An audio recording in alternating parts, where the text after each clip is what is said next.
Check all cell phones. Silent byway. Silent property. Yeah, can you invite 1DE now?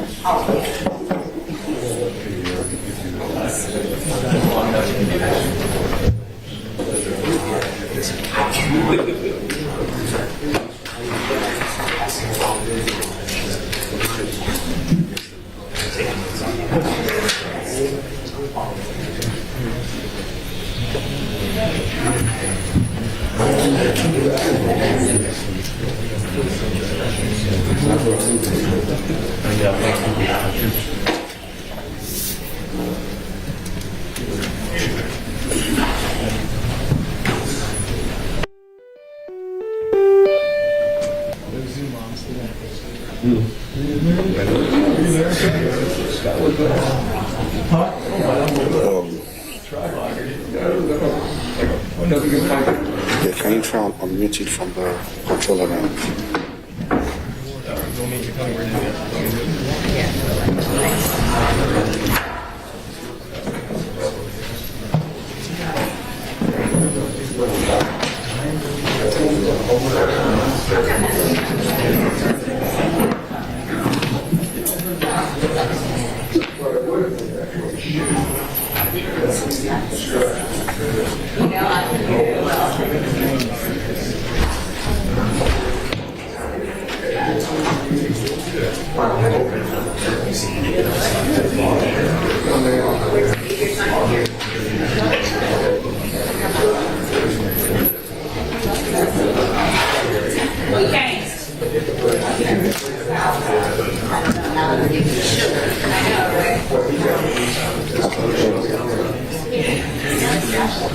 Yeah, maybe you need an update.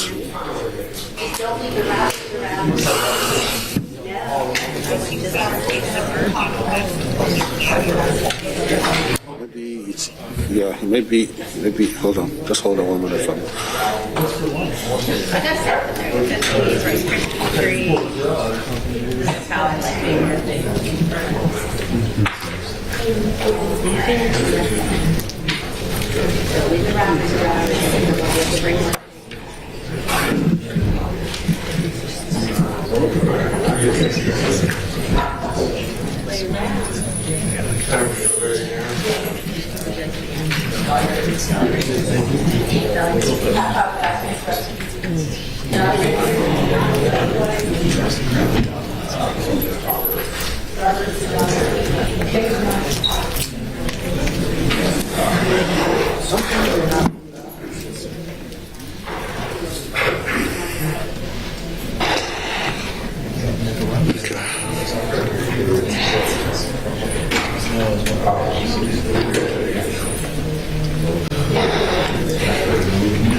Yes.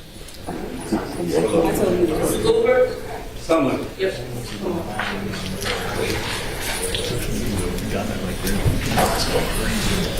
There's some 20-minute rap.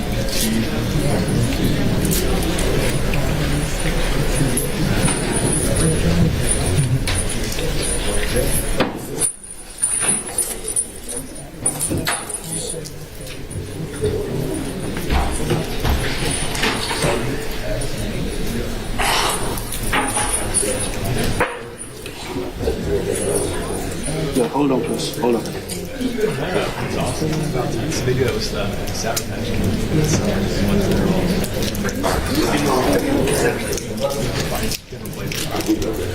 Walmart is the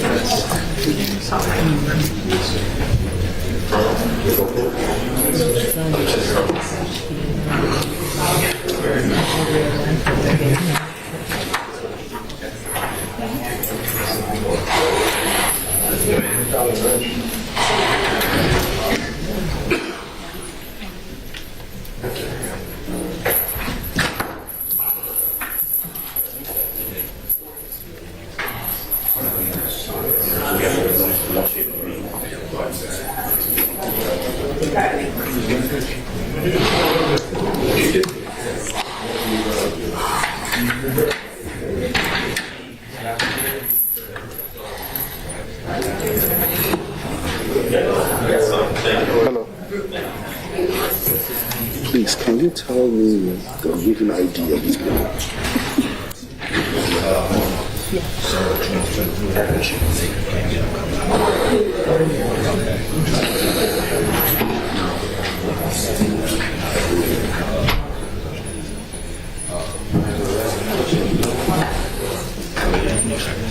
Thank you.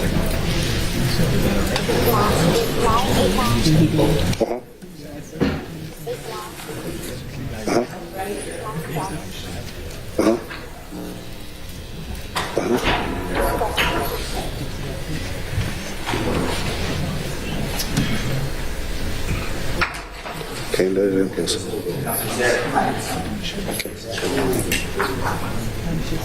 want to get, ladies and gentlemen, Judge Lambert's here. Can you You want hear? to bench? Please mark yourself Can you hear now? the off on side, preferably off. Preferably off, okay? Everybody in here should be wearing a blue wristband. All council, media, everybody should have a blue wristband on.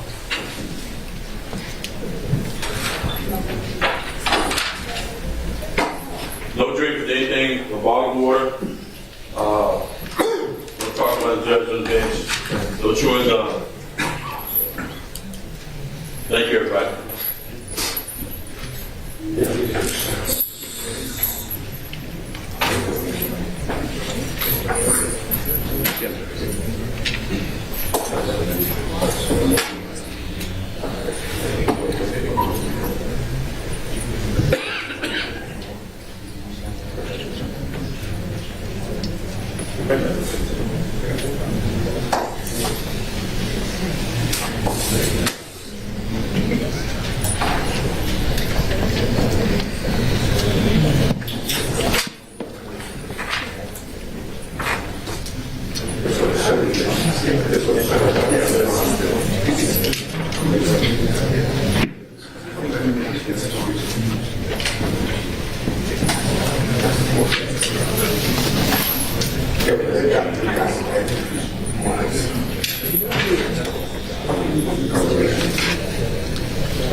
All rise. Superior Court of Fulton County Legislative now in session. Honorable Chief Judge Rudy Leonard for the Lord. Good morning, ladies and gentlemen. Please be seated.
All right, ladies and gentlemen, can you all hear me?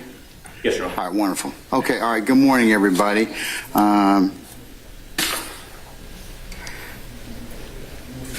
Just give me one more second, a few seconds. I need to set up right quick. So.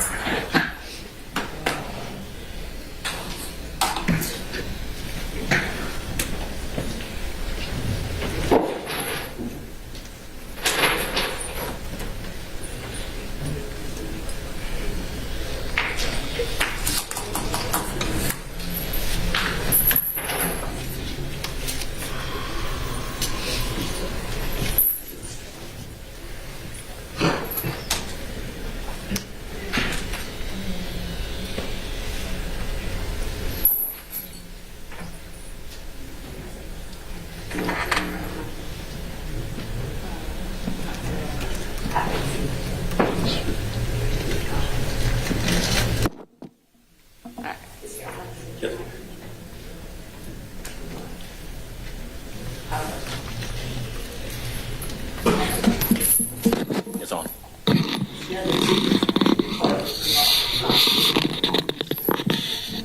Thank you.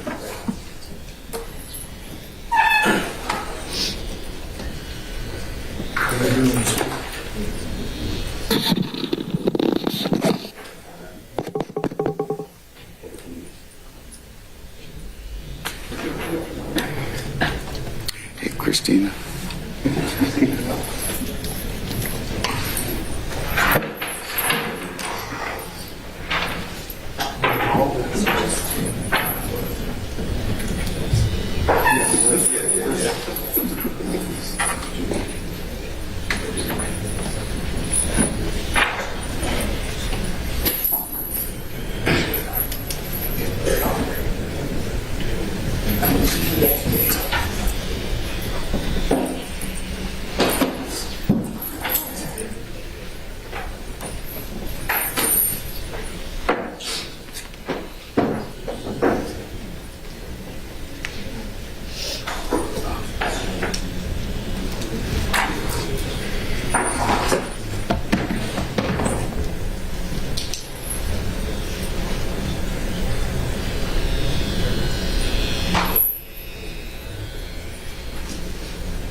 All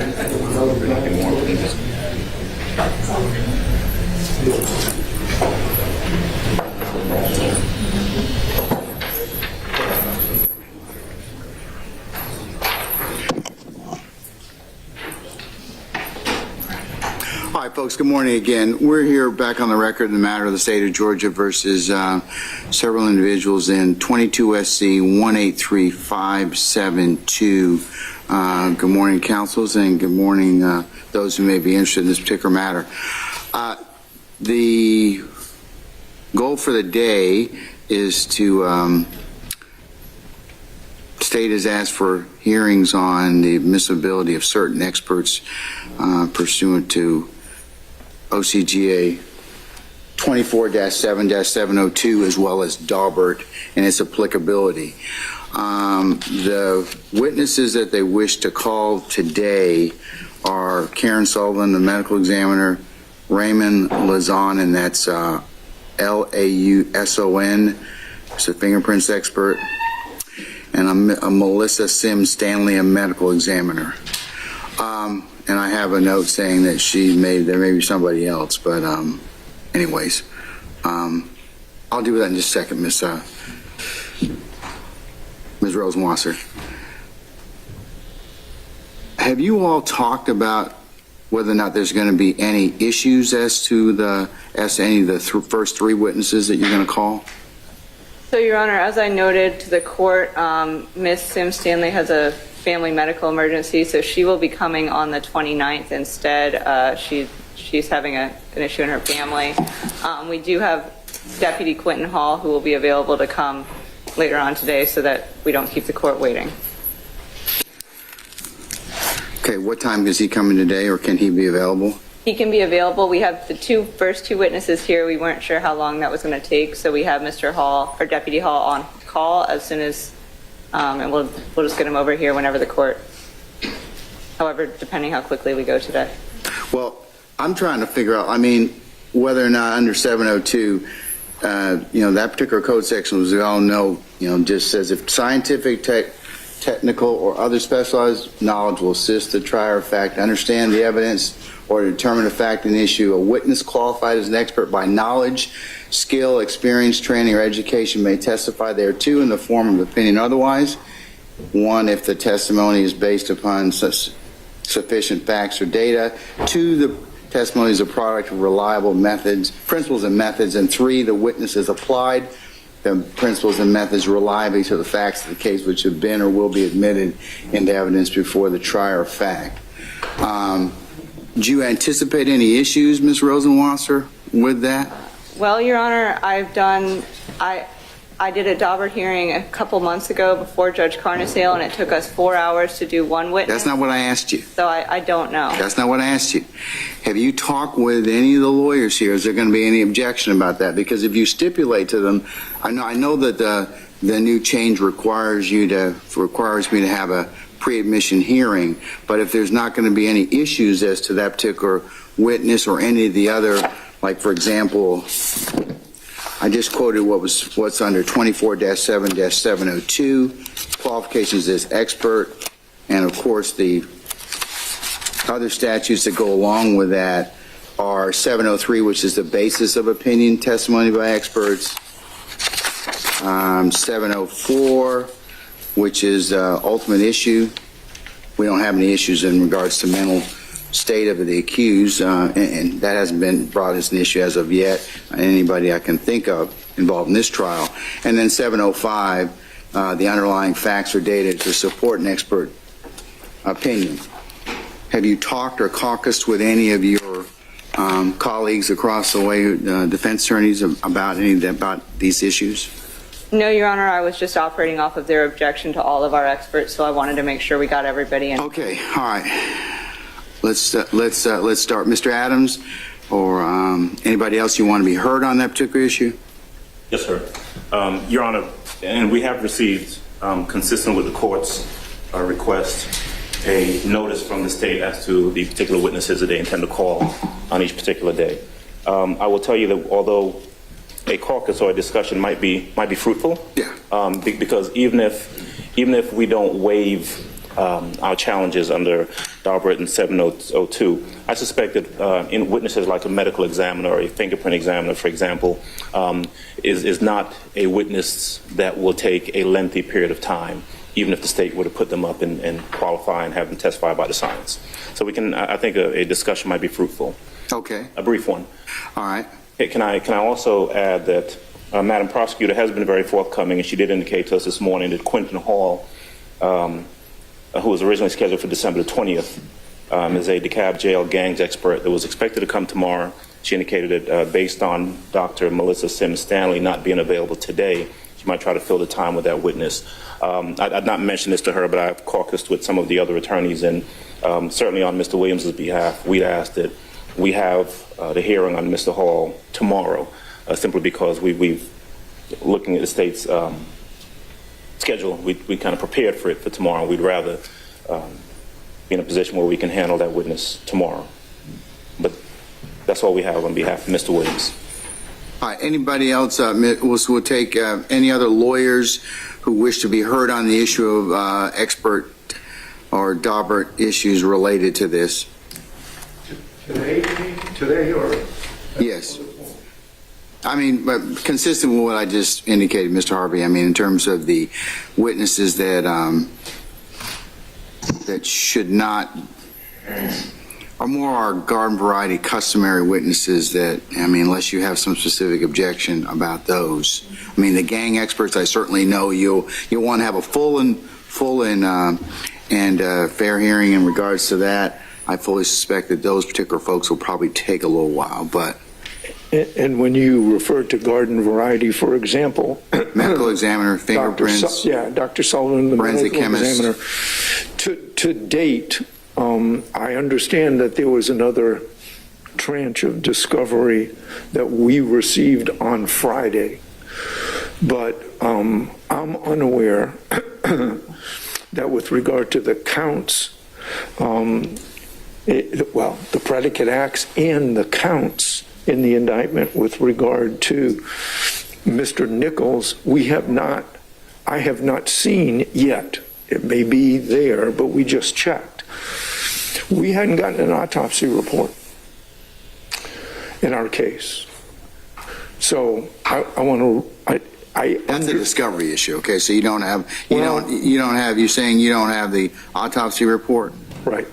But how that interrelates to the medical examiner, I don't know what I might have with regard to the medical examiner, not the qualifications, but the other components of how this particular autopsy was done. So what I want to say is I want to reserve on the medical examiner until I determine that I have the autopsy report and have had a chance to go over the autopsy report. I don't believe that with regard to Mr. Nichols, there are any relevant fingerprints. So I'm not concerned about, I'm not concerned at this particular point. I'm always concerned. Sure. But the fingerprint person, and the other medical examiner is simply unrelated. So I want to reserve with Dr. Sullivan is all with regard to today. Mr. Harvey? Yes. It has been served. We can help you get there if you are having trouble with this. I obviously am having trouble because we are having trouble. Well, we just looked. If you want to, we have it. We can show you right here. Well, can you print it out? It's on the Dropbox, that link, and we can. It is in Dropbox Discovery 5. But is that this autopsy? Because it was the 80-year-old lady that was in my Dropbox. So there's various autopsy. Your Honor, there's various autopsy reports. The autopsy report that Dr. Sullivan did was provided in Discovery 5 in Acts 173 through 176, parentheses, counts 49 through 54, under the folder entitled Autopsy Photos. So that's where Dr. Sullivan's autopsy is going to be, and it was provided on November 8th. Autopsy photos were in. mine, but not the There's a report. It's in the folder. It's in the folder. You just got to click the folder and open it. It's at the bottom of the folder. We can help. It's Discovery 5. Discovery 5. Assuming that is you figure out where you can find this stuff. Yeah. Are you good, Mr. Harvey? Yes. As it relates to the Well, medical examiner? Do you still wish to reserve? Yes, or yes. just on general principles? Yes. Okay, all right. Well, the third component on Daubert. Well, that would be the witnesses applied the principles and methods, reliability, Yes, facts. to this case. particular case. In other words, I don't have any issue with qualifications. I don't have any issue with experience. You're going to qualify Dr. Sullivan, no question about it, but there's a third component, and that component is no matter how qualified somebody is, did they do the right stuff in this particular case? Sure. So that's all I want to reserve them. Okay, all right. Then why don't I do this? Anybody else? Mr. Sharp?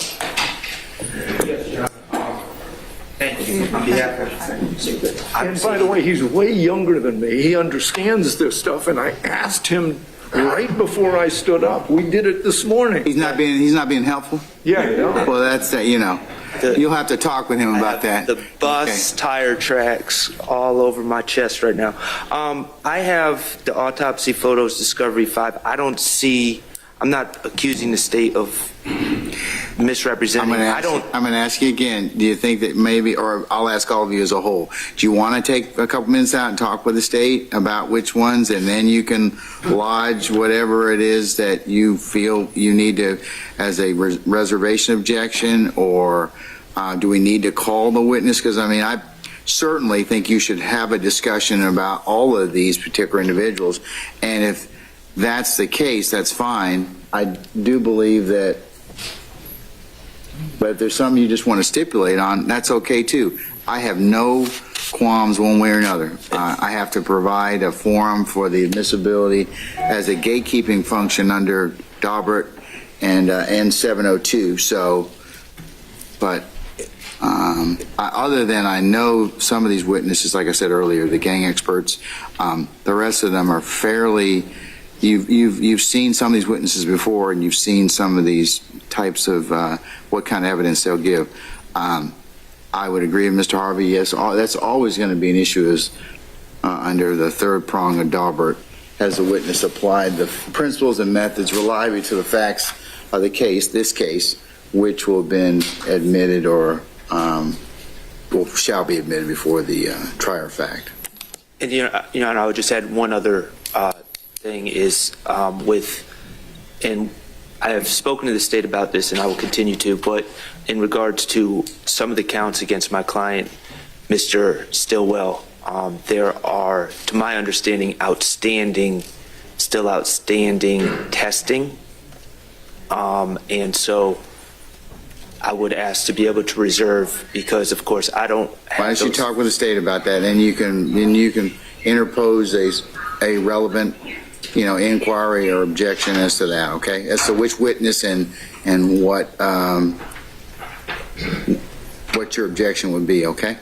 Thank you, Your Honor. All right. Your Honor, if it helps, I have right here a file. I have files with all the CVs and all the reports that I was planning to mention. If I can make them available if the court wants to take a 20-minute recess. I'll do that, madam. I can do that. Here's my folders, and I'll help you look through them if that's helpful. Okay, all right. Mr. Shard, anything else? No, Your Honor. Okay, any other lawyers wish to be heard on the issue of Daubert 702? And I'm sorry, Your Honor, does the court want to hear from Investigator Hall today? I wasn't sure. Okay, no? Okay. No. I said we'll do him a little bit closer. He's our gentleman that we have the issue of the statements. Is that correct? No, he's our expert witness on gangs that we had on the schedule for tomorrow. I said we could make him available today. Oh, okay. Mr. Adams objected to that, but we can make him available today because... Let's see how far we get or what we get done with by stipulation or otherwise. It may be a situation where we may be able to, depending upon how much time we have left, I think we should fill some of that time. So. Okay, we'll plan to have him on call. All right. Since it may take longer than I think some of these folks, so it really just depends, okay? Thank you, Your Honor. I think you should go through from the 19th through the 29th. And, Mr. Adams, I understand what you're saying, but I'm trying to also just say, know that lawyers always take double the time period they tell me, and that if there's any way I can recapture a little bit of time to make sure that we're good, I'll do that, take that opportunity. Can I make an inquiry, Judge? Yes. Last week you had said, just logistically, that there was a possibility you might have some other matters you wanted to handle other than Daubert today. Is that the case? Are there some other motions that the court intended to? Well, I love how y'all like to just, interfere with my time. It's my schedule. I get to call it the way I want it. But to answer your question, Mr. Adams, yes, I did reserve the right to, because some of you have outstanding motions, so I may take up some of those, depending upon who you are and if you're ready to do so. So that'll be my fill-in posture for some of this stuff. But does that answer your question? It does. Okay, all right. But yes, I'm going to try as much as I can to clear as much of I can. So, in all seriousness, I will utilize some of that time to kind of, for those of you that have outstanding motions, if I can. So, all right. Your Honor, I know you always say if you give a mouse a cookie, I'm sorry. Yeah, I know. And is this one of those time periods? I hadn't finished with the other lawyers. You keep talking. I'm sorry, Your Honor. I have one more question. One of our witnesses for tomorrow informed me that she has a sick child at home. She's willing to appear by Zoom tomorrow if her child's not feeling better. Who is the witness? Miss Brittany Scott. Her child is not feeling well. She believes she's going to try to make it in person tomorrow, but if she still has a sick child, she was hoping she might. I'll cross that bridge when we get to it. Is there anybody, and plus consistent with is she from the GBI? Yes. And, But she's going to try to make it in person. She just isn't sure if her child's going to be feeling better. I think that we have made it so that there's only one.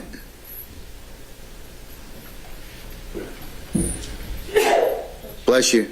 That these witnesses need to testify live. So, I'll let her know. and she needs to make arrangements with the GBI, or you all I know have used in the past a different examiner just in the off chance that somebody's not available, and they should probably start working on that today. We can switch her and Miss Lowry's testimony if we need to. All right. Well, like I said, let's just see where we are that way. Okay. Okay. Thank you, Your Honor. All right. Anybody else? Okay. All right, lawyers. That is defense lawyers. One other quick matter, Judge. I've talked with the state this morning. The state has not yet responded to my omnibus motions, our omnibus motions. The state says that they need a little bit more time, and that's fine. That's good. That's no problem. And I'll be happy to talk about proceeding forward with those. Number two, I haven't received anything other than CVs for the expert witnesses.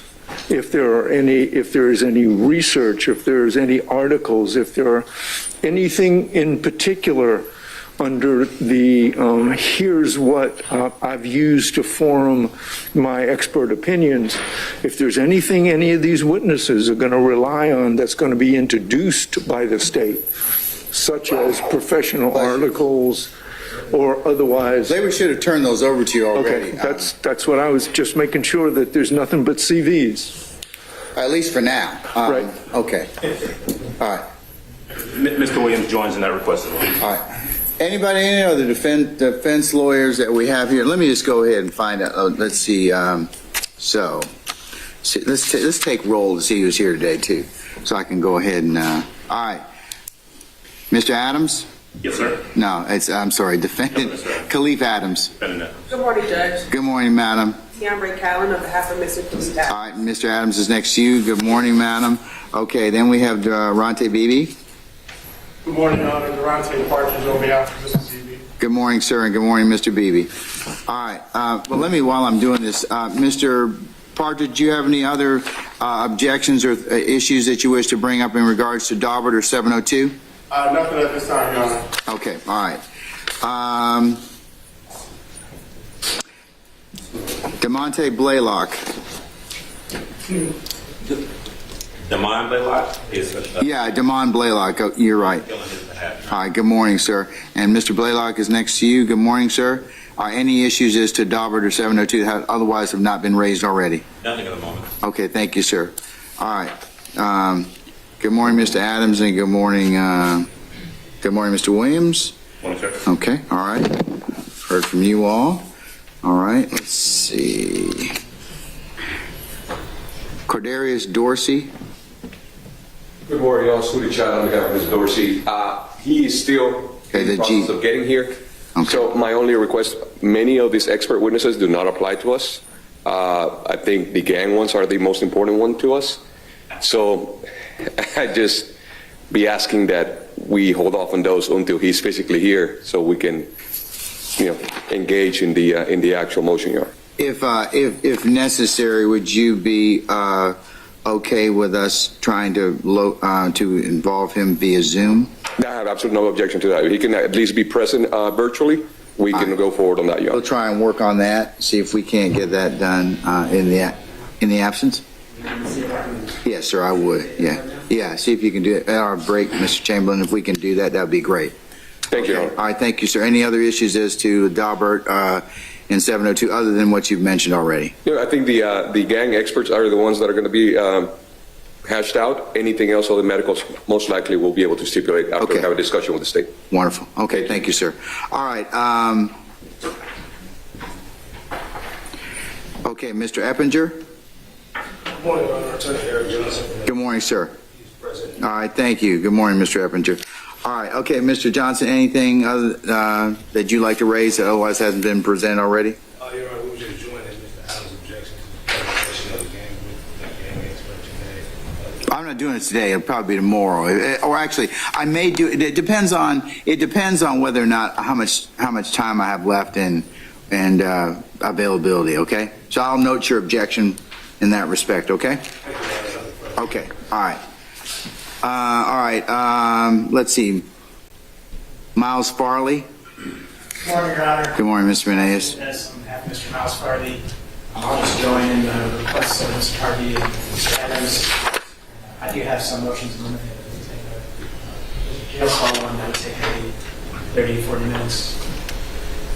I got your 25 motions. All right, so we'll knock those out at some point in time. Okay. Yes, thank you, Judge. All right, thank you, sir.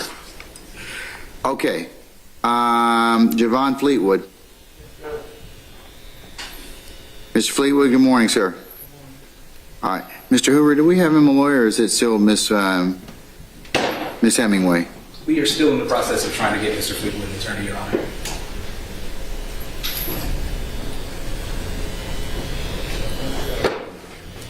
Okay, all right, Mr. Fleetwood, you're welcome to sit back there. This pertains to you, and we're trying to still get you a lawyer, so bear with us, okay? Yes, sir? Yes. Okay, good. Okay, thank you, sir. All right, let's see, Demecan Garlington. Mr. Garlington?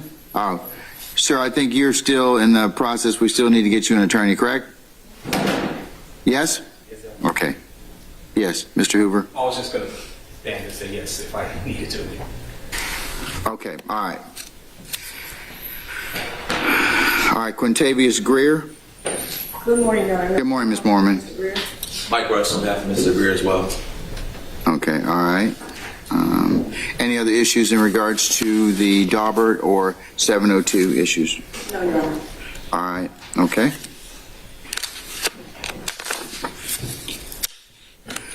Okay, Marquivas Huey, Mr. Huey. Good morning, Your Honor. Good morning, Mr. Matthews. All right, any other issues in regards to Daubert or 702, sir, that otherwise have not been raised? No, Your Honor. However, for the peanut gallery back here, Judge, when the lawyers are addressing the court, if we could just speak into the microphone so we can hear back here. Yes, sir. Okay, fair enough. All right, DeMonte Kendrick.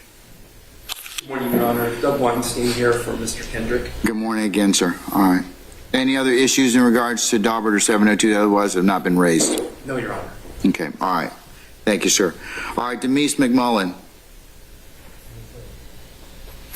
President. Okay, he's in the corner. Thank you, sir. All right. Do we have an attorney for him, or is that still Amanda Young? We're still working on that one as well, Your Honor. Okay, all right. Okay, Tinquarius Mender.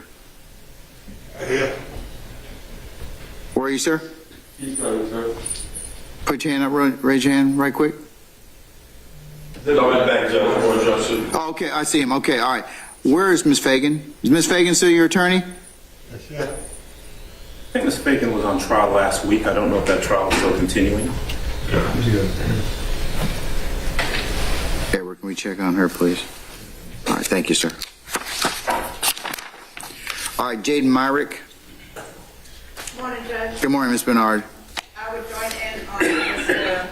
Hobby's request and Mr. Adams's objections, Judge. Okay, all right. Thank you, madam. All right, Cormarvius Nichols. Mr. Harvey, again, good morning. Anything else, sir? No, Judge, thank you. But can I ask you a question? May I? Well, yes, you can ask me a question. Okay. Okay, I may not have an answer for you, but I'll try. It's kind of up to you. Okay. Do you think it would be easier if we had an automatic opt-in rule?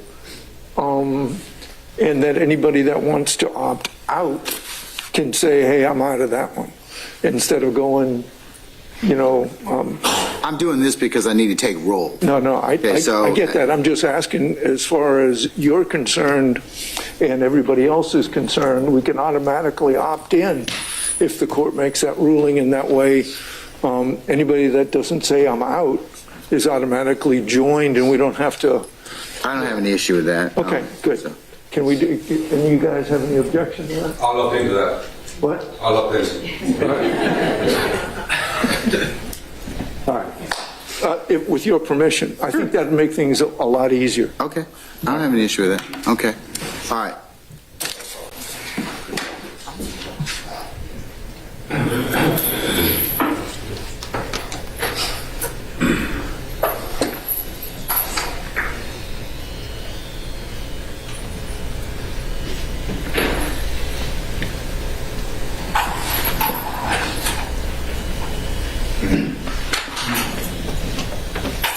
You all, man.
Rodeus Ryan?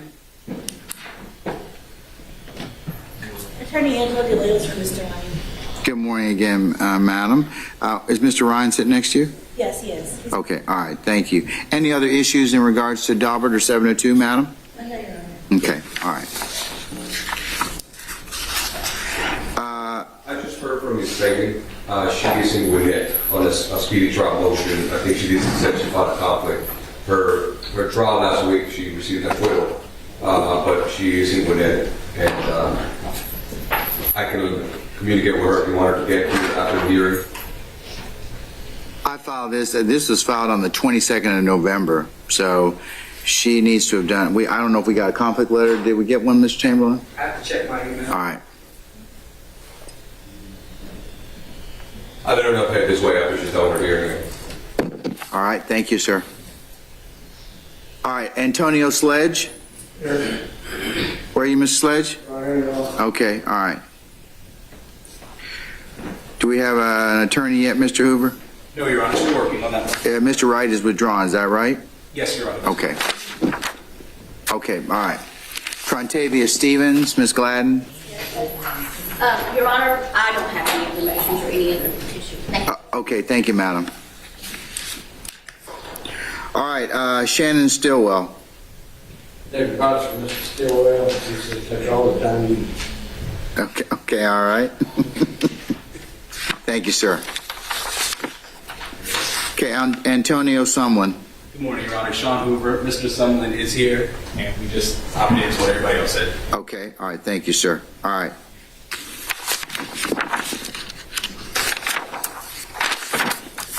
Okay, I've taken roll, and I think we've accounted for everybody we need to account for, as well as councils. Okay.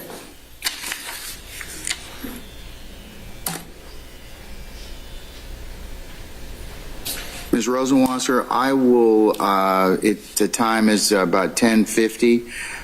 Let me go ahead and give you till about 11:20, and I can check in with you at that point in time. I'll come back out, and you can, you as well as other council can go ahead and tell me what arrangements or agreements you have come to in regards to the experts and the days. What I'm hoping, or if you are, then we can maybe reorder some of these witnesses, like especially your gang expert, since they may take a little bit of time. And I have a question. Why is Mr. Viverito testifying via video conference? Your Honor, that was, I spoke to the court about that at the hearing on November 17th. I asked the court if there was a witness who had pre-planned travel plans, if we could do her via video conference. Okay, yes, you did. We filed that motion. Only defendant Kitchens objected, and he is no longer on this case. That's, yeah, okay, I got it. I remember that, madam. Okay, all right. Thank you. Okay, let me go ahead and recess then so you all can chat. And like I said, I'll come back on at 20 minutes after or thereabouts, and we can go ahead and continue our discussions, okay? So we're in recess. Thank you. All right.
All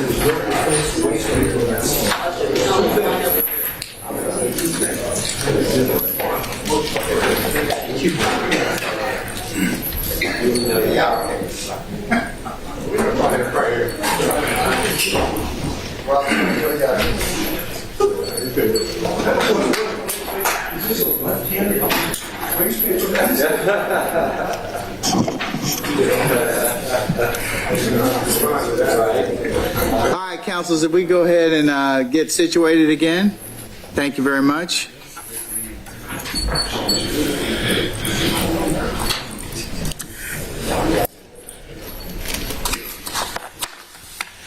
All right, Ms. Rosenwasser, did you have ample time to talk with your colleagues?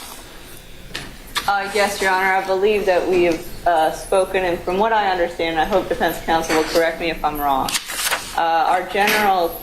The conclusion that I was able to understand is that they would like us to put all of our witnesses up and certainly establish the qualifications and the reliability, but they are particularly interested in challenging our gang experts. I think that, but we will, so that said, we will be prepared to go ahead and present testimony from all the witnesses on our list. If that's fair.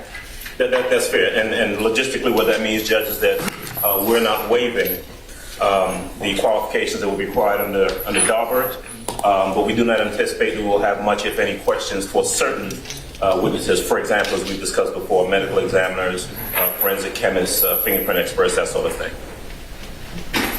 We will certainly have, we expect to have a significant amount of questioning for the gang experts once they're put on. Okay. Well, I'm just trying to get as much opportunity to do that. So to that extent, we'll if we may have to reshuffle some of these witnesses, but let's just see where we are. All right, can we for the witnesses you have today, you have Dr. Sullivan? Yes. Mr. Lazen? Yes. And you have Ms. Sims. Do you have any of those available right now? I have, Your Honor, we have Dr. Sullivan and Mr. Lazen available, and as I stated earlier, Ms. Sims had that family emergency, so Dr. Sims will be on the 29th, but we do have Deputy Hall available to come today if the court would like to fill out the schedule today. He's available. We had him on the schedule for tomorrow, but we can get him here this afternoon if the court would like to hear from him as well. I'm trying to accommodate some other folks that are not here as of yet, since that's fairly substantial and significant testimony. So, and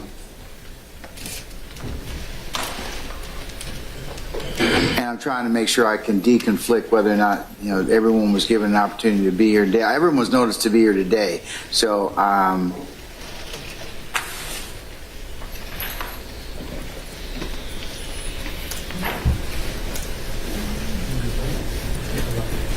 we can certainly have Deputy Hall come tomorrow as planned. I just wanted to make sure we had him available for the court because we were sorry about that last minute family emergency with Dr. Sims. Well, is there any way that we can get like Miss Scott or Mr. Pinea or Mr. Brennan or Paulzik, Dr. Hanninger, any of those folks, or any earlier than? I can. Because I don't think it's going to take us that long to finish. I mean, I was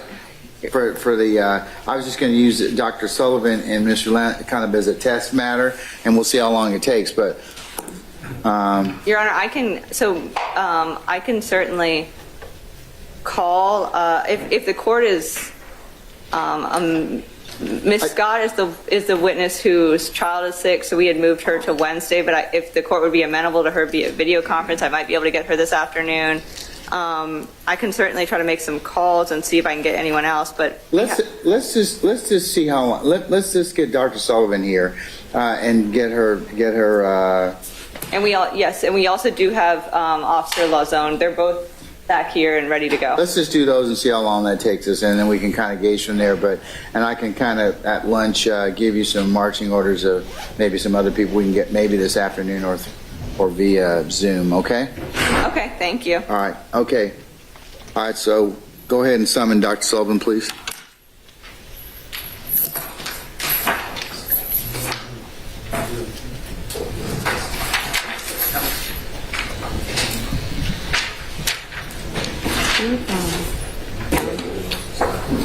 You can have. You swear to affirm testimony that the court is the truth, the whole truth, nothing but the truth, so help you? I do. Now take a seat.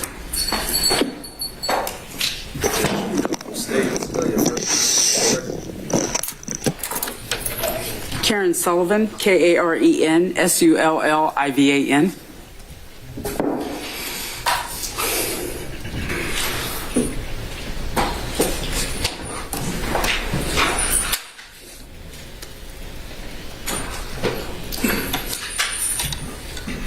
Hey, go ahead.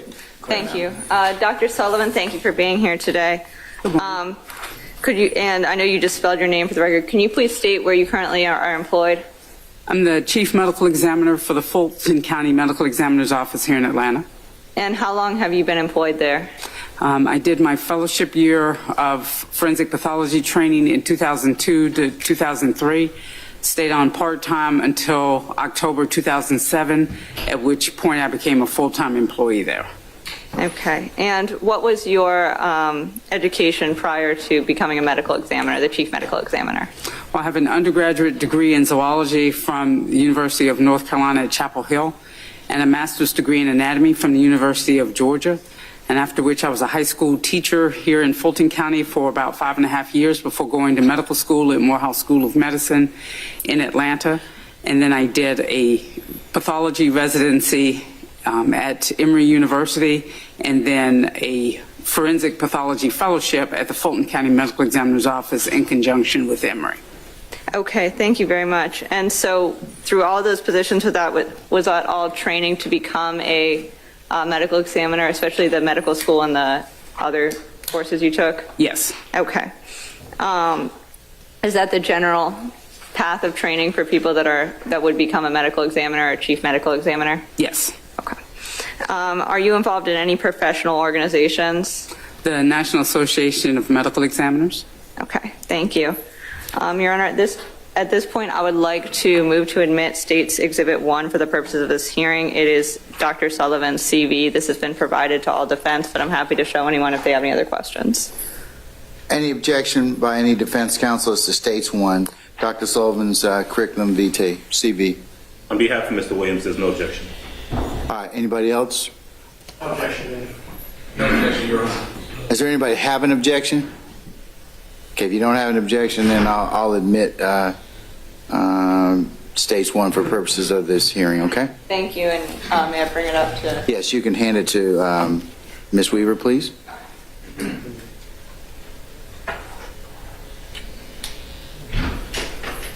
And Dr. Sullivan, did you have to get any specific certifications or anything to do your job? Yes, I'm board certified in anatomic and clinical pathology, and I'm also board certified in forensic pathology. Okay. Now, do you have to ever take any kind of continuing education classes or continuing trainings? Continuing education, yes. How often do you have to do that? Every other year when I renew my license, my medical license. Is that basically up to date on, new procedures or any other things that might keep you up to date on anything that would have come out in the field? Yes. Okay.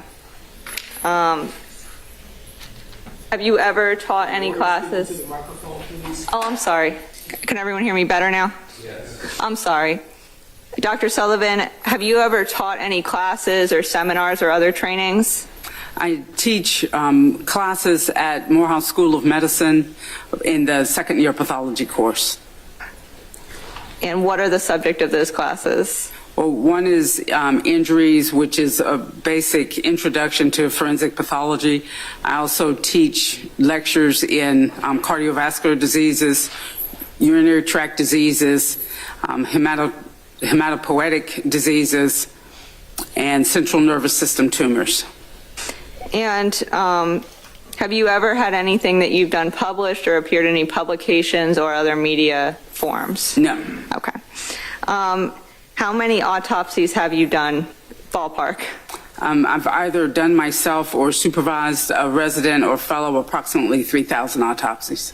And do you currently perform autopsies in your job now as the chief medical examiner? Yes. Okay. And as the chief medical examiner, does that mean are you the highest ranking member in your office? Yes. Okay. So do you supervise others doing that as well? Yes. Have you been qualified as an expert witness before? I have. Do you know about how many times?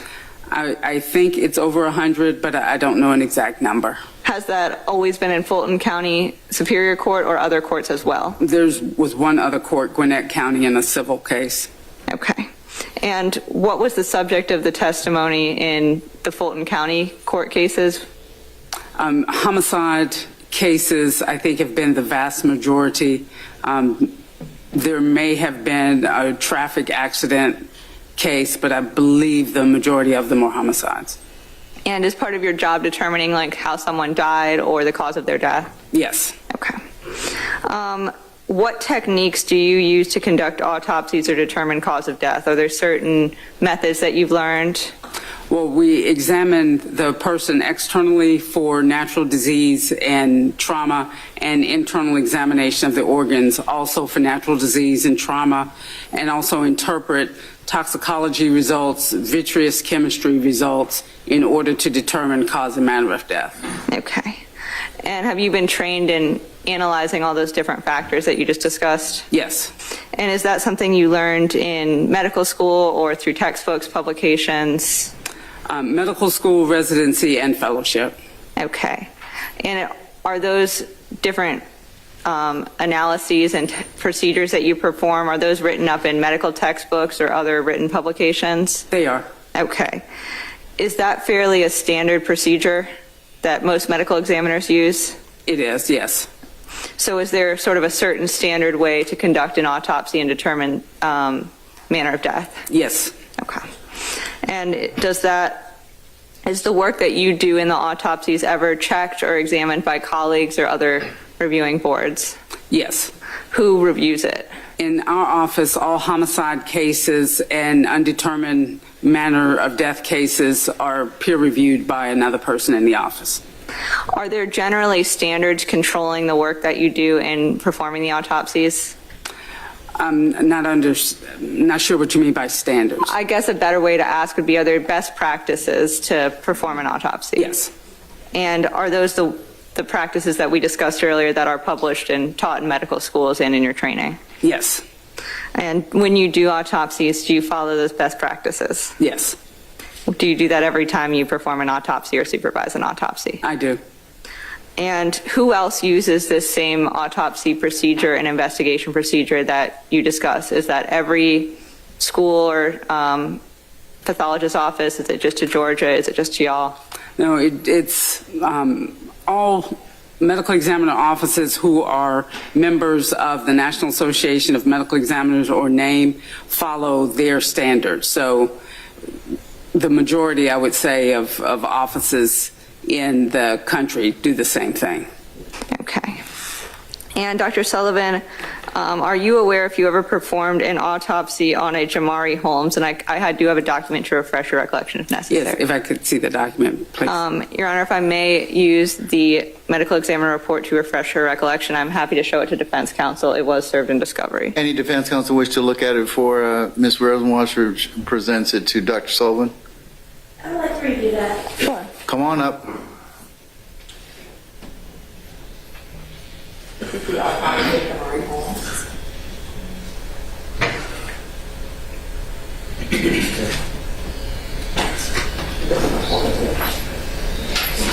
It was in the No objection. All right, ma'am, you may approach the witnesses. Okay. And Dr. Sullivan, I'll encourage you to this document if you could read over it and look up when your recollection is refreshed.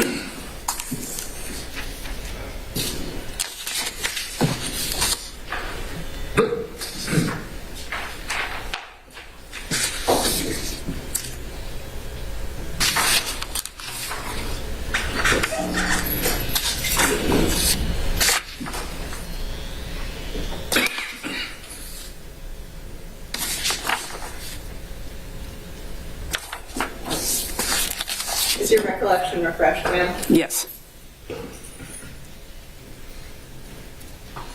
Dr. Sullivan, did you perform the autopsy of Mr. Jamari Holmes? Yes. And did you follow all the standards and procedures that you outlined above and the best practices when you did so? Yes. Thank you. Your Honor, at this point, the state would ask the court to qualify Dr. Sullivan as an expert in forensic pathology based on her experience, background, training, and the fact that this is a well-established, accepted field of forensic science. All right.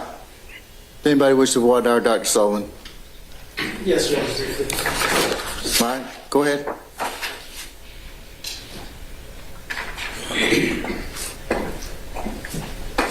Good morning, ma'am. Good morning. You mentioned to us that all of your expertise is peer-reviewed. Yes. And what do you mean by that? That means that at least one other doctor reviews the report and the photographs of the autopsy before the final signature is placed on the autopsy report. Okay, thank you. And what about the things that you learned in medical school and in undergrad? Was the subject matter you learned peer-reviewed by other medical schools? Do you know? That I don't know. Okay. Do you know if that would be normal or out of the ordinary? I don't have an opinion one way or the other. Okay. And why is it important that things are peer-reviewed? Well, so that you aren't making a mistake that can easily be caught by someone else, just to get at least another pair of eyes on the report. Okay, thank you. And then moving on to where you talked about analyzing injuries, do you analyze gunshot wounds? Yes. And in your analysis of gunshot wounds, does that ever make conclusions about the trajectory of the bullet that caused a wound? Yes. Okay, and how do you determine that? Well, you look to see where the entrance wound is on a person's body and where the bullet ends, or where there's an exit wound that corresponds to that entrance wound. And so using those 2 points, you can come up with a trajectory. Okay, and you're not always able to come up with that, though, right? No. Okay, all right, thank you, Judge. Those are my questions. All right, anybody else? Yes, Your Honor.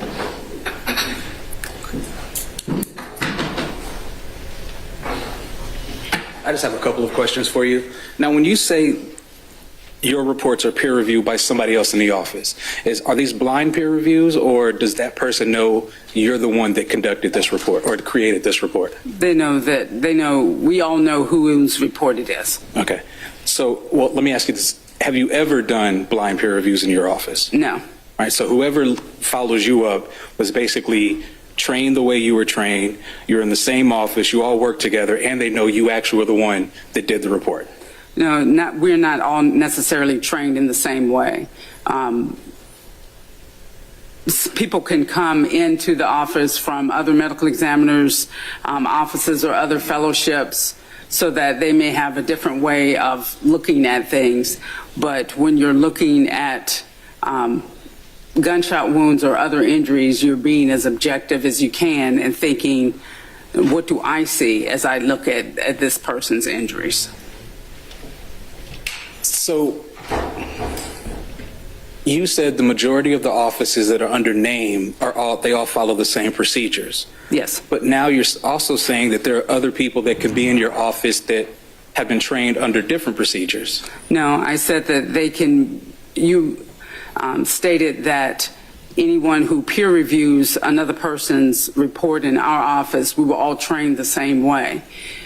We may have been trained in the same way, but I was trained, for example, by Dr. Randy Hanslick in the Fulton County Medical Examiner's Office. If someone is trained by Dr. Jason Graham up in New York City, then they are learning the same things that I'm learning, but looking at it as the way that Dr. Graham looks at cases. But the conclusions that you're coming to with injuries like gunshot wounds are, there's no gray. There's not gray. The thing either is or it is not a gunshot wound.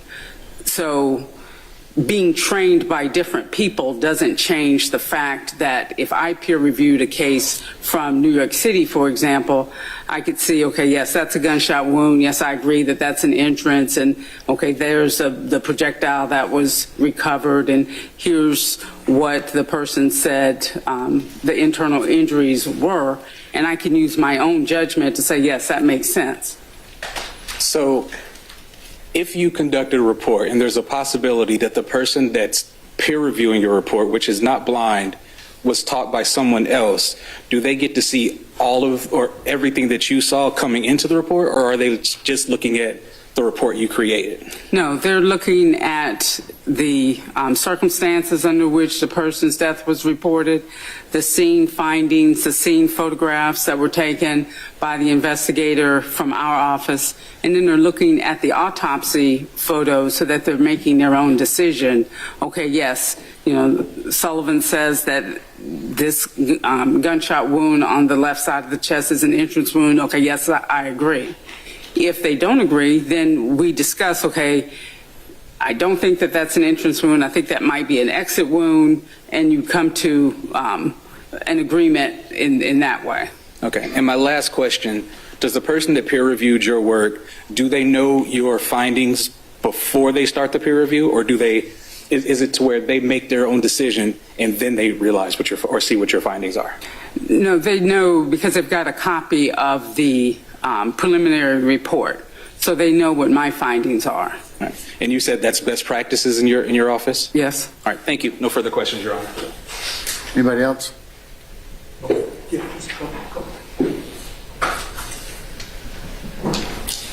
Since there's no clock in here, I don't know whether it's morning or afternoon. Afternoon. Good afternoon. Good afternoon. A couple of things. Does the Fulton County Medical Examiner's Office have an investigator? Yes. Does the investigator do a preliminary report that is provided to you? Yes. In this particular case, was there a medical examiner's investigator's report provided to you prior to your autopsy? Yes. All right, and you take into consideration those findings and the investigation done by the medical examiner's investigator, correct? Correct. All right. And then you start the autopsy. In the autopsy, do you dictate your findings? At the end, I dictate at the end of the autopsy. Some people dictate during the autopsy, but I dictate at the end. And do you take any notes other than your dictation of your report? I do take notes, yes. Okay. And you, of course, maintain those notes, correct? Until I finalize the report, yes. Okay. And then those notes are what, destroyed? There's a set of notes that go into the case management system that has a person's organ weights, and there may be a diagram on the back that shows where injuries were. But additional detailed notes concerning the size of a gunshot wound, et cetera, once I've finalized the report, I don't save those notes. Okay. Notes are taken, but only a very small slice is saved, correct? I'm going to object to this line of questioning at this point. My basis is that it's not relevant to the factors in Daubert of the qualification. I must sustain the objection. Thank you. I understood that there is a protocol that you follow? Yes. And is that a written protocol? No. So there is no written protocol as to what best practices are? No, and autopsy is a straightforward procedure. And so I do the same type of examination on each homicide victim, or actually each autopsy I do. Okay, well, we had talked in terms of best practices. Are best practices enumerated anywhere, either in the Fulton County Medical Examiner's Office or in any of the organizations that you may be involved with? And that I do not know. Not in our office, no. So when you talk about best practices, there's no protocol, written or otherwise, that you follow. It's your best practice, correct? It's the best practice that I was taught following what people do in our office and according to the NAME guidelines. Okay, and what are the main guidelines? The NAME guidelines are in homicide cases that a complete autopsy is performed. looking at both internal evidence of natural disease and injury and examining the internal organs for natural disease and injury, retaining any projectiles or sharp force or sharp instruments that were used to injure someone, drawing blood, vitreous fluid, urine if necessary. I guess my question was directed at, is this recorded somewhere? Is there a standard by which you are guided by, either nationally or locally? Yeah, what exactly the name standards, the exact wording is, I do not know. But I know in order to do a complete autopsy on a person, then you have to do what I just said. Okay. Dr. Randy has published several books on forensic pathology, several versions, right? Version 1, first edition, second edition. Have you published anything with regard to forensic pathology? No, I have not. All right. Thank you. That's all I have. Anybody else? Yes, sir. Identify yourself for record, please. Attorney Eric Johnson. Okay, thank you, sir. Excuse me. Mr. Eppinger. Good afternoon, ma'am. Good afternoon. You mentioned earlier that in your analysis or the reports that you generate, you receive I believe, an investigator's police report in this case?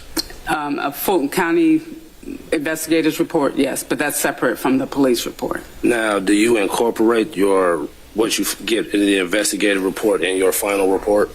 I have a section that's called Reason for Performing an Examination, where I briefly summarize in 2 or 3 sentences why the person is dead and is needing an exam. And that is based on what you receive in the investigator's report? Yes. Okay. And I believe you stated earlier that your determination is to determine the cause of death, correct? The cause and manner, yes. So nothing that you do determines the circumstances of an individual's death? That is correct. And so, and in your report, do you include any type of, I guess, the word I'm looking for, do you believe your own presumptions as far as the manner of death or the circumstances around a person's death in your report? I'm sorry, I don't understand your question. Do you include any of your opinions regarding an individual, the circumstances surrounding a person's death, not the actual manner of death? That the person was shot, in cases of homicide, that the person was shot by another individual or other individuals, plural. But nothing in your report gives anything as far as the identity of any individuals or anything like that? That may have been involved, you mean? Yes. No. Nothing further, Your Honor. All right. Remember, folks, this is just Daubert qualifications. It's not her trial examination. So, and with that, anybody else? All right. Unless there's any specific objection, the court will qualify Dr. Sullivan as an expert in the area of forensic pathology. All right. Anything else, madam? Thank you, Your Honor. All right. Dr. Sullivan, I'm sorry I can't see you because monitor's hiding. Good to see you, madam. Thank you. Please don't discuss your testimony with anybody except the attorneys in this case. We'll call you when we need you, okay? Okay, thank you. Free to go about your usual duties and avocation, okay? All right, thank you. Thank you, madam. Thank you. And Your Honor, we do then have Officer Lazan back in the back, also ready to testify. Okay, all right, let's summon Officer Lazan, please.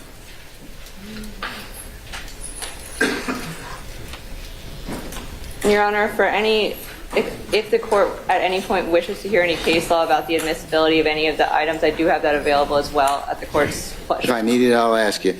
Officer Lazan, could you please do me a favor and approach the witness stand once you get there, if you'd be so kind to be turned and be sworn as a witness?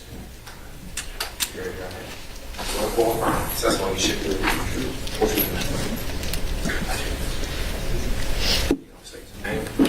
correct. Okay. My name is Raymond Lauzon, RaymondLauzon.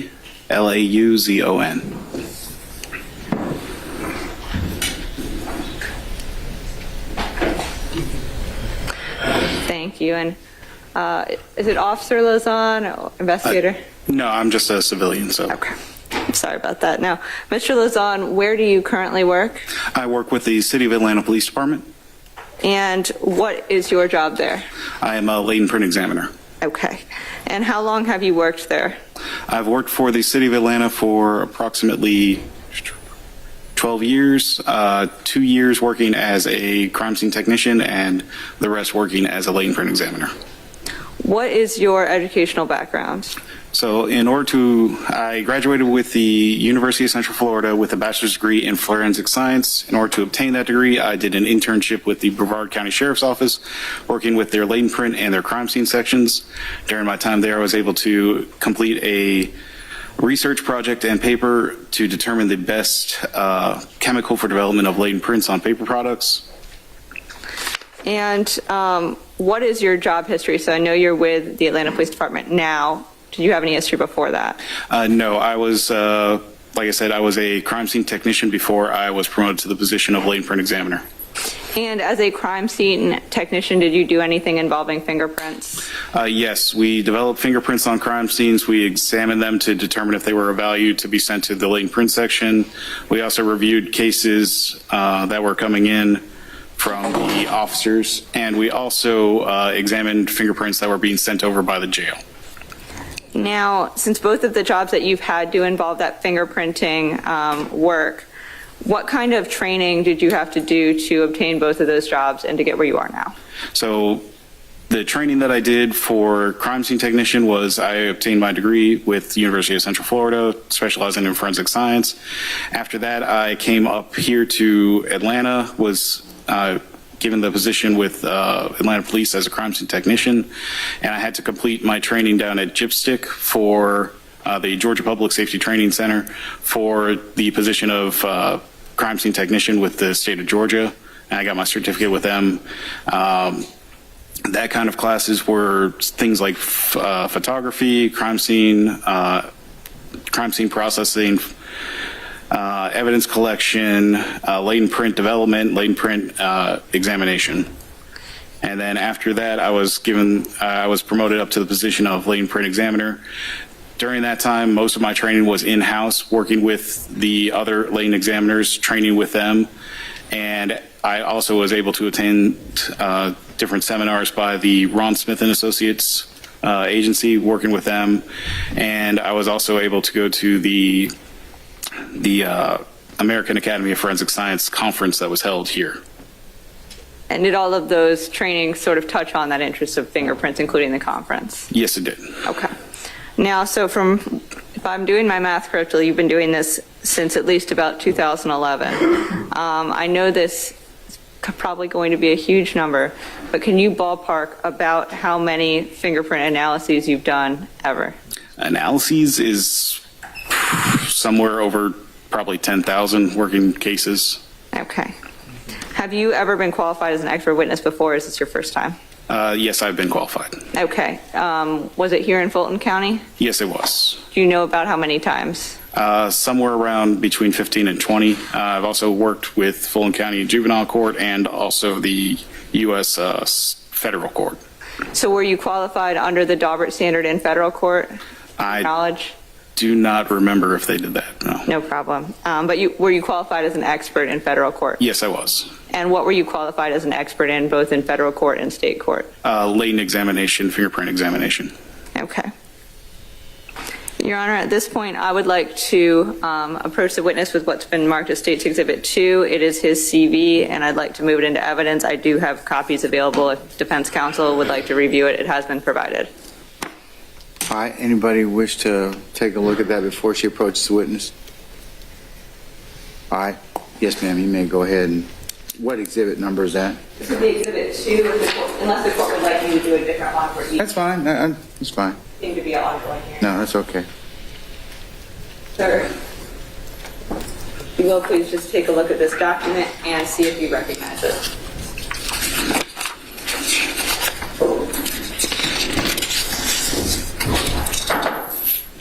Yes, this looks like the CV that I submitted. So is this your CV that you were submitted with your experience? Yes. Does there appear to be any changes, alterations, deletions, substitutions? There does not appear to be, no. Your Honor, at this point, I would like to move State's Exhibit 2, which is Mr. Lazon's CV, into evidence for the purposes of this hearing. Any objection by any defense counsel? No objection. All right, having hearing none, states 2, Mr. Lazon's CV will be admitted for purposes of the motion. Thank you, Your Honor. Who said no objection? I heard a whisper. I'm sorry, that was me, Menendez. Remember, if you have a specific objection, please tell me. If in the event that you don't, I'm going to assume that silence means that there is no objection. Okay. So, Mr. Lazon, do you ever have to take any proficiency tests to make sure that you're up to date with everything and doing your job correctly? Yes, we take a yearly proficiency test since we attained accreditation with the ANAB organization as part of our lab. When was the last time you took your test? The last time I took the test was in January of this year. What's AMAD, please, sir? ANAB is the ANSI National Accreditation Board. ANSI is the American National Standards Institute. And how did you perform on your proficiency test, if I may ask? I was able to pass it with 100% accuracy. Thank you. Now, are you with the Atlanta Police Department Crime Lab? Is that correct? That is correct. And is that crime lab also accredited by any? I think you referenced that. Yes, we are. And what is that agency accredited with? We are accredited with the ANAB, which is the ANSI National Accreditation Board, and ANSI is the American National Standards Institute. Okay. And is that, what is that organization? It's an accrediting body. They come out and they review us to make sure that we are following the standards that are set forth by ISO. And what is ISO? ISO is the Standards Institute, I believe. Is that agency directly for fingerprint examiners or other crime labs? It's actually for, it's a national accrediting, National Standards Institute for the entire world, basically, to check lab work. Okay. Now, what kind of fingerprinting testing do you do? Can you explain it briefly to us? So in our lab, we use the ACE-V methodology. ACE-V is analysis, comparison, evaluation, and verification. In the analysis phase, we're going to be looking at a latent print to determine if it is sufficient for individualization. And in that, we're looking at 3 different levels of detail. We're looking at the first level of detail being the general ridge flow and pattern. The next level of detail being the individual characteristics, or what we call minutia. We're looking at the bifurcations, ridge endings, and dots that are present in a print. And then we're going to be moving into level 3, which would be the individual characteristics on a ridge, such as the pore placement, ridge edges, anything like that. After we do that, we're going to be going into our comparison. In the comparison part, we're going to have submitted the print into the AFIS, which is the Automated Fingerprint Identification System, and it's going to come back with some results. Those results are then compared by us.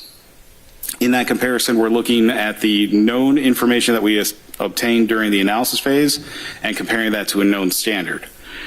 And no matter what we determine, we're then going to move on to the next stage, which is evaluation. In evaluation, we're going to be making one of 3 determinations. Either it's going to be individualization, an exclusion, or it's inconclusive. And individualization means that the information that we see present in the unknown that we establish during the analysis phase is present in the known sample, and therefore we make a determination that they are from the same source. The exclusion says that the information present in the unknown sample is not present in the known sample, so we would rule that person out as a possible source. And then the last is inconclusive, meaning that the information present may be in agreement, but we are not able to make a definitive determination that it was made by the same source. The last step of that the process is then going to be a verification phase. In the verification phase, we're going to give our work over to a second qualified examiner. They're going to review the work and determine, they're going to actually be looking at it to see the negative. If we've determined an individualization, they're going to be looking at it trying to find that it's an exclusion. Based on that, if they cannot find any errors, they would have to approve our work and sign that as a verification. And how did you learn to do that testing? It's obviously fairly complex. I learned to do it both from study with the degree program that I took, and we also learned it from working with the other examiners and also from classes that we took with the Ron Smith and Associates as well as at GIPSIC. Now, I want to make sure I understand because I don't have that science background.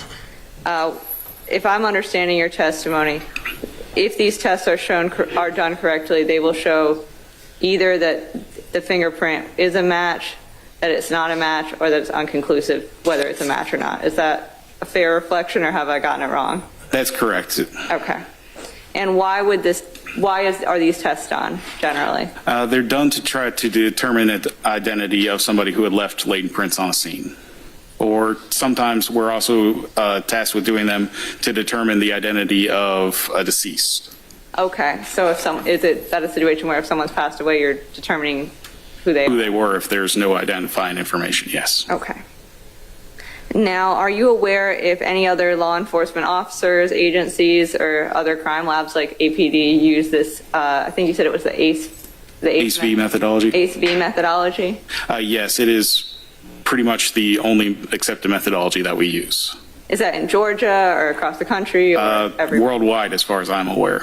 Okay. Do you know if any information about this ACE-V testing has been published in like a book, a magazine, publication, anything like that? There have been many books written about ACE-V. There have also been several articles written about it, and it's been discussed in length in journals. The most common journals are going to be the Journal of Forensic Science, which is published by the AAFS, the American Academy of Forensic Science, as well as the Journal of Forensic Identification, which is the journal that's written by the International Association for Identification. And are there any standards that control how this test is performed to make sure that you or anyone else doing it is doing it correctly? Yes, we have to follow by, first, within our own agency, we have our SOPs. There are standard operating procedures that we have to follow along with. Beyond that, there is also the guidelines that are set forth by the ISO, as well as the general standards that are published by what used to be called the SWIGFAST, which was the standard working group for fingerprint ridge analysis, study, and technology. And then that was rolled into what they call the OSAC now, and they actually adopted most of the standards that they published. So based on all those standards, is there a set of best practices to follow when conducting these examinations? Yes, there is. And do you follow both the standards we discussed and the best practices we discussed when you conduct those tests? Yes. And generally, when I say best practices, are those the same standards we talked about, or is there something else to add to that? The standards are going to give us the best practices, yes. Okay. And so are those published somewhere? Somebody could read them over if they wanted to or review them? Yes, they are. Do you know where? SWIGFAST maintains a website, and so does the OSAC. And are there written protocols, procedures on those websites? Yes, there are. Okay. So if you had a question or someone else did, they could refer to those, yes. Thank you. Now, in this particular case, obviously encompassing multiple cases, have you tested several fingerprints in this case? Yes, I have. Okay. I'm showing, if I may approach with 3 documents, I don't intend to admit them into evidence. I just would like to show him and confirm that these are his reports. Does anyone object to that? Okay. Can you speak to the mic, please? I'm sorry. I'm so sorry. I was planning to show him 3 documents simply to confirm that these are the 3 documents he did in this case, and then put it on the record, the case numbers. Can I see those bristles, please? Sure, and I do have them available. As long as you identify them as a state exhibit for the purpose of record, even if you're not going to admit them. Okay, I certainly can do that. I can also go ahead and admit them for the purposes of this hearing if the court would. Whatever your pleasure, Madam. I'll do that. This one applies to. I don't believe so. I'll admit them for the purposes of the hearing. think Eppinger stuff. Fleetwood, it's Fleetwood and Eppinger and Beebe. Not to my knowledge.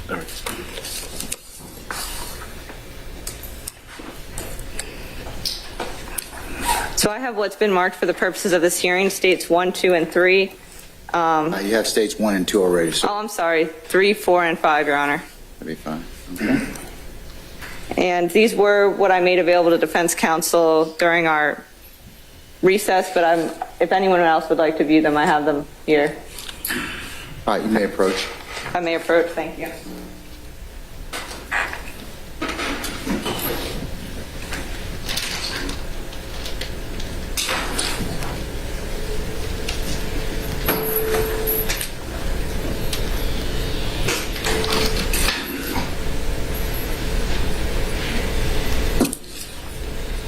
Sir, I've approached you with state's exhibits for the purpose of this hearing for 3, 4, and 5. If you could review them and look up when you're...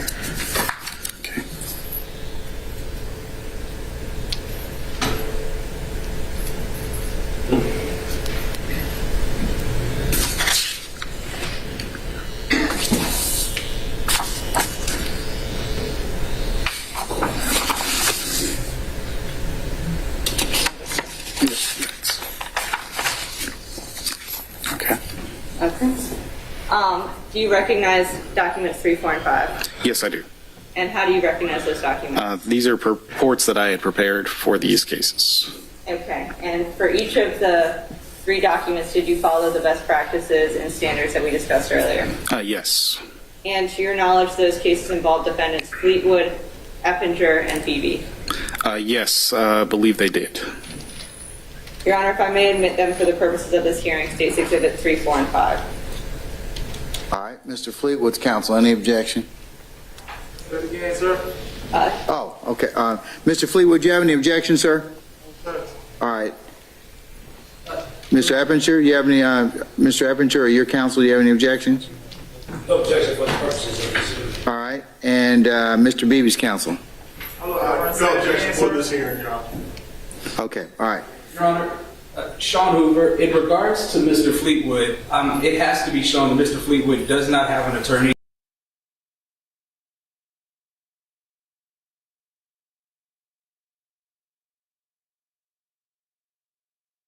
He does not have legal representation. He's not prepared to answer any of those questions. Well, you're not representing him, remember, okay? He has the right, since he's self-represented, since no counsel has been appointed, he certainly can speak up for himself if he wishes to do so. I provide him, or anybody else who doesn't have counsel with that particular same ability. I understand that he does not have an attorney as of yet, but you know, that's just the way we are at this point in time. So when you get him an attorney, if that attorney wishes to reevaluate anything that has been presented thus far, that person can do so and file particularized motions or any other issues at that point in time. Yes, Your Honor, and I just want to make sure it's clear on the record that all these questions that are being asked to him, he does not have legal representation with. I understand that, sir, and I'll understand. I'll say for the record, he is not represented by counsel as of yet because we haven't been able to appoint him counsel, and that we have been attempting to do so since May of this year. Right. All right, Mr. Fleetwood, did you have a question, sir? Sir, I don't want to talk without my attorney because I ain't even got... Okay, that's all right. That's all right. You're good. Like I said, when an attorney's appointed to represent you, sir, your attorney can go ahead and particularize or object to anything that's been done so far, okay? Listen, Your Honor, I ain't even had a chance to get an attorney on my case. I've been on 24-hour lockdown. You told me that the last couple times you've been here. Mr. Hoover? They've been violating my civil rights. Okay, well, Mr. Hoover's working on getting you an attorney at this point in time, but you don't need to say anything else, okay? All right. Madam. That's all I have. I move. Okay, all right, then states 3, 4, and 5 are admitted for purposes of motion.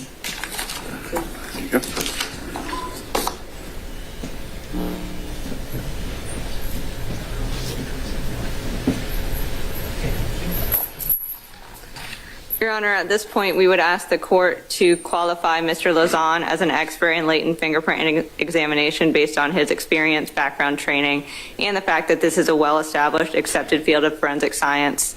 And we would just ask that that this court qualify the expert as such. Okay, for those folks that were this particular expert would apply, counsels, do you have any specific objection to qualifying Mr. Lazan as a fingerprint expert? And Your Honor, you said what was you asking me to qualify him as? Latent fingerprints examiner, and we do just want to note that all the evidence in this case is technically admissible against all the defendants because it is a RICO. I do have a brief cross based on that, Your Honor. All right.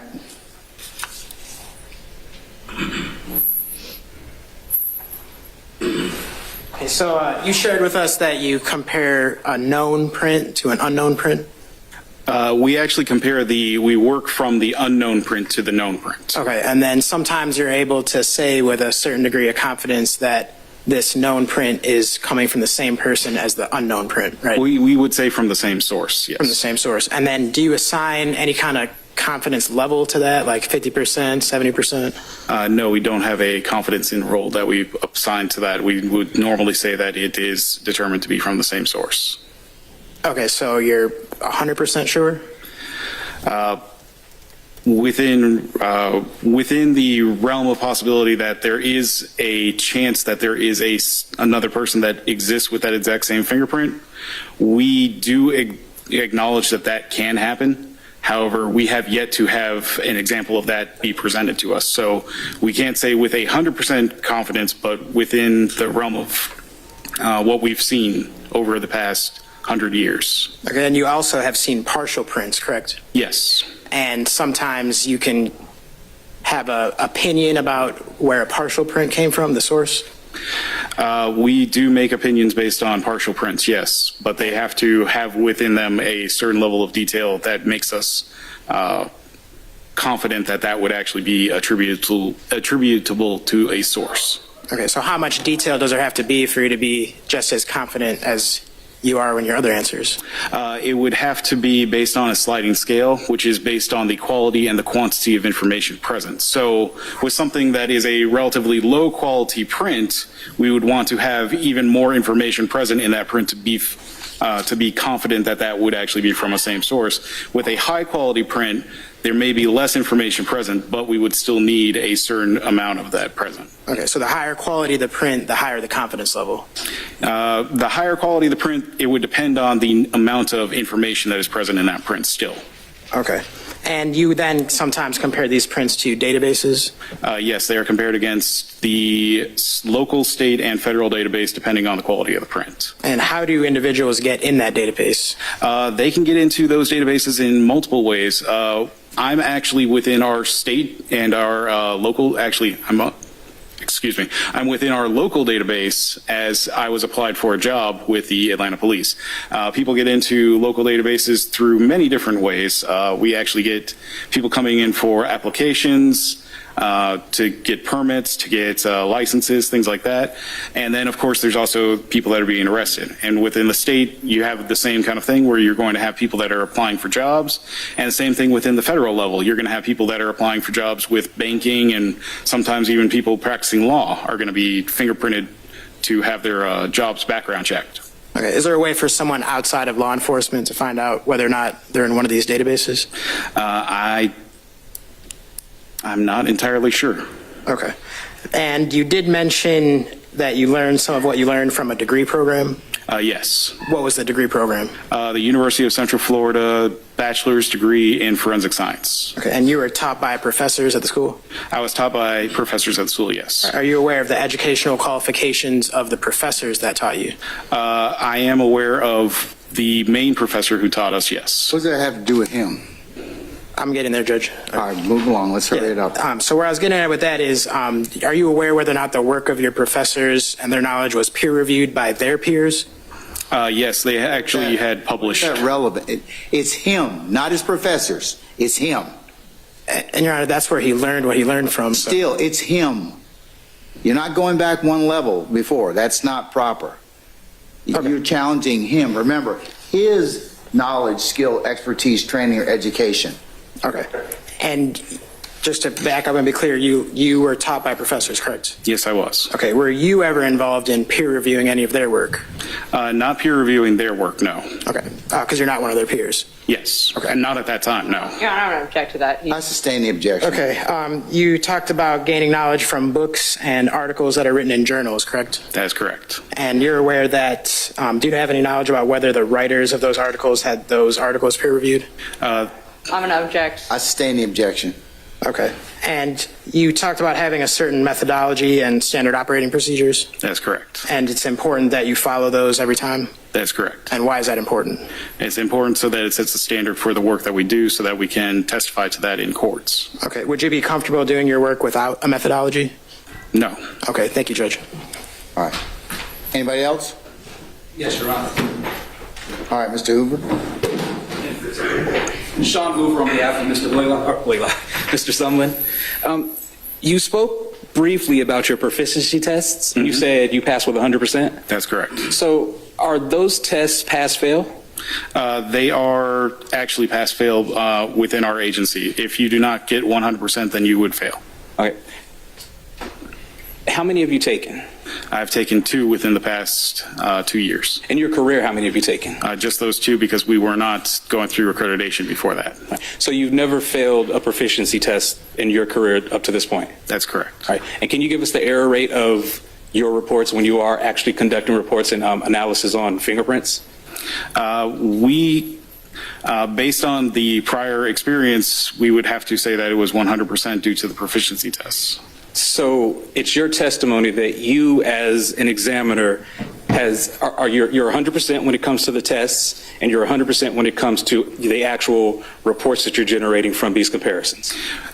That would have to be the conclusion only because we don't have anything else to base it on as of right now because we don't know ground truth when we actually are doing these work. So you've never failed in your career as an examiner? At this point, no, I have not. Okay. In regards to the database that you're talking about, could you please, in your expert opinion, explain how that algorithm matches whatever prints that you got to whatever prints that it picks up in the computer? I think I'm going to object to that question. It doesn't go directly to reliability. His method is asking how essentially a computer program works. We're not trying to qualify him in that computer program, just in the actual print analysis. And Your Honor, I don't believe that's true. We just got this gentleman saying he's been literally perfect in his entire career, and he also uses his database. That's information that he uses to create this perfect report. I want in his professional opinion. He uses a database to compare prints. It's a repository of prints. Is that correct, sir? That is correct. All right, so that's part of what he does in terms of his comparison. So do you have anything else in regards to that? Yes. Can you explain to us how it works to verify your comparison? How it works to verify our comparison? Yeah, no, it doesn't verify our comparison. Okay, then what exactly does it do? It generates a list of candidates based on the information that is put into it. So we would mark up. What are you looking for specifically? We're looking for ridges, whorls, points of comparison. Tell them a little bit about that. Okay, so what we're looking for when we're actually putting in a print is we're going to take an image of it, then we're going to mark it up based on what we see. So when I talked earlier about the analysis phase, that's what we're looking at, is the different levels of detail that are present in a print. So when we're looking at the analysis, we're looking at what the pattern type is, what the original general ridge flows are, and then when we get into level 2 detail, that's when we're actually looking for the individual characteristics, which are going to be what we call the minutia. So we're looking at bifurcations, ridge endings, and dots that are present in the print. We're then going to mark those onto that image that is sent, and it's going to review the distance between those individual events within how many ridges are in between each one of those events. It's then going to submit that off to the database where it's going to review all the candidates looking for similarities between what we've put in and what is in the database. So I guess it only searches what you've noticed as the different swirls and loops and ridges and all that. It doesn't look at anything else but what you've put in yourself, right? That's correct. All right. And if you don't know if you've ever failed, how do we know what the computer generates comes out is actually correct as well? Well, what we do is we're going to actually review each one of those candidates that comes back. We're looking at them to see if there is a comparison that we can make in between those. And then once that's done, we're actually going to, if we find something that says, yes, this is that person, it then has to be reviewed by a second candidate or by a second qualified examiner. It has to be reviewed by a second, I'm sorry, I didn't hear the last part you said. Qualified examiner. Qualified examiner. Okay, now is that examiner someone that's in your office as well? Yes. Trained like you? For the most part, yes. Takes the test like you? Yes. All right, no further questions, thank you. All right, anyone else? All right, if there being no other examination, the court will qualify Mr. Lazan in the area of latent fingerprint examination. All right, anything else? No, Your Honor. If the court, so per the court's request, I have reached out. Hold on one second. Mr. Lazan, and you're free to go about your usual duties and avocation just on discussion testimony, anybody except the attorneys in this case. We'll call you when we need you, okay? Okay. All right, thank you, sir. Appreciate you.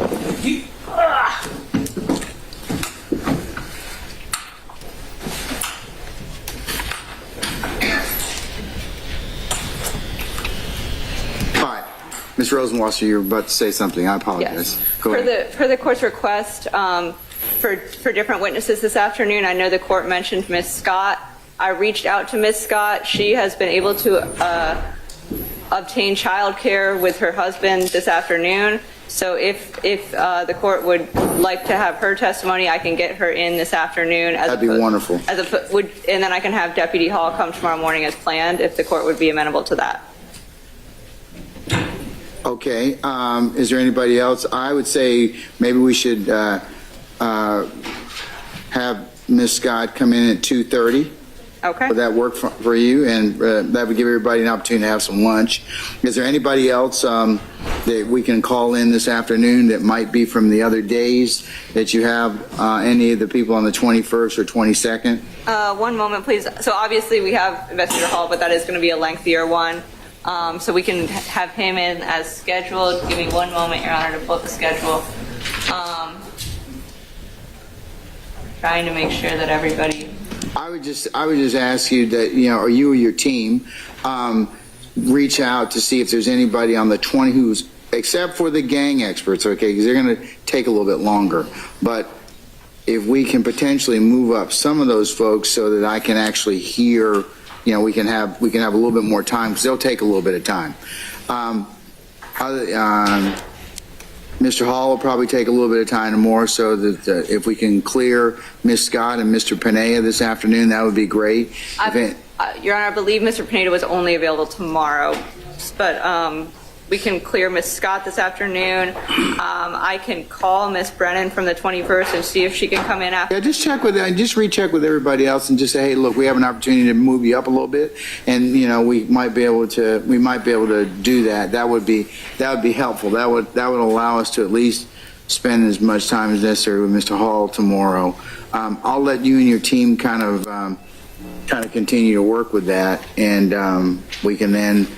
But in the absence of that, we'll continue with Ms. Scott at 2:30 today. Okay. Thank you, and I'll try to find somebody else to come after her as well. Okay. All right. Thank you. Or any of the other days, like your firearms expert from the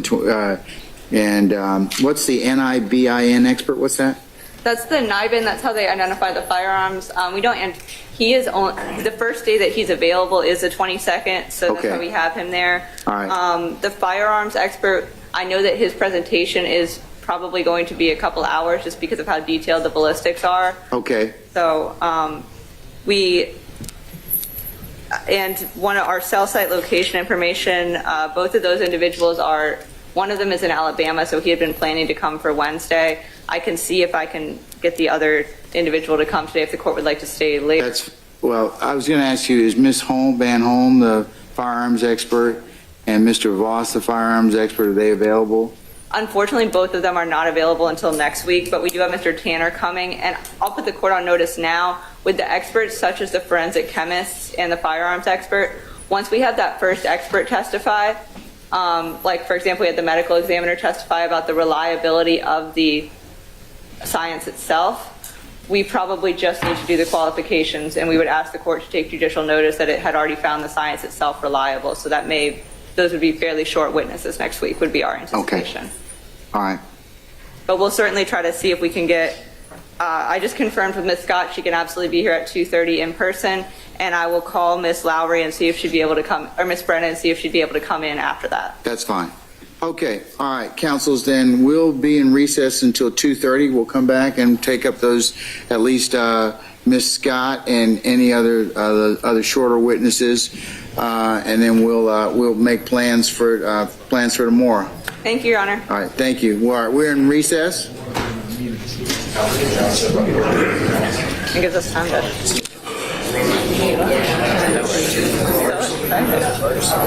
Go to the. I think it is.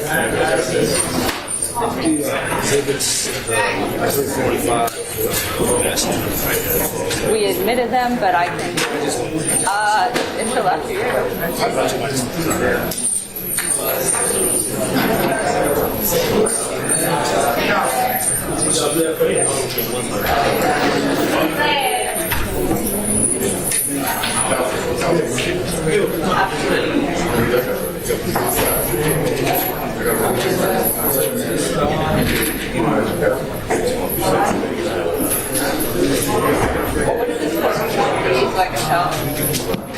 That's awesome, because she got her husband to be at home today.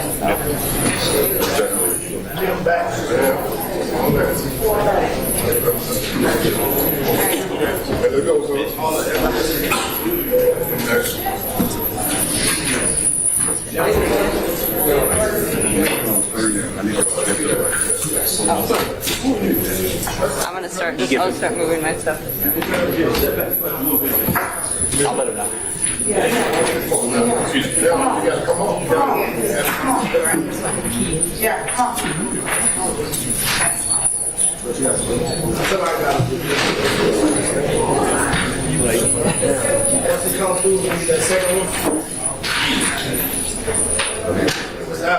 sir. Not yet. I would have packed lunch.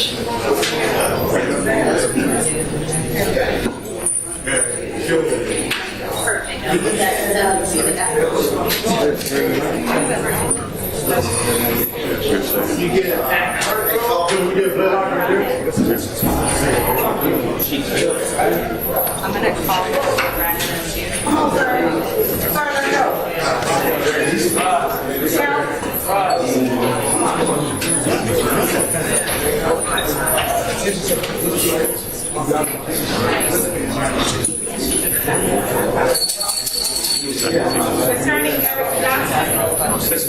Yes, running. I got to